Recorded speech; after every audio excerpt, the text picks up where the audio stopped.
Décédé mardi à Niamey à l'âge de 82 ans, Mamadou Baba Tandja était une figure adulée, célébrée pour sa lutte contre la pauvreté et son austérité, qui avait cherché à s'accrocher au pouvoir pour finalement être renversé par un putsch. Un deuil de 3 jours sera observé sur toute l'étendue du territoire national. Plusieurs chaînes de télévision, dont la télévision publique, ont suspendu leur programme pour diffuser en boucle des chants religieux et des photos de Tandja.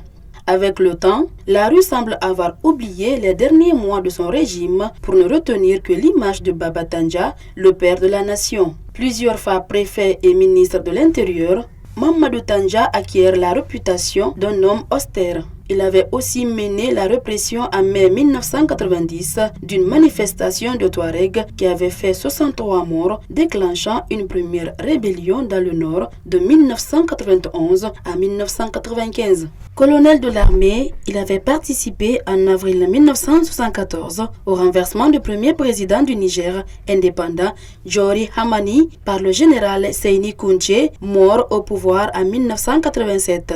Son nom était ainsi associé à ce régime, dont beaucoup de Nigériens ont la nostalgie. Pendant ses 10 ans au pouvoir, Tandja a surtout séduit par son combat contre la pauvreté. L'ex-président a ainsi traîné sa route longiligne et silhouette aux côtés des pays victimes de crises alimentaires sévères. Renforcer le pouvoir d'achat des pays, leur permettre de mieux se nourrir, d'éduquer et soigner les enfants ont été les principales raisons de sa venue dans la politique.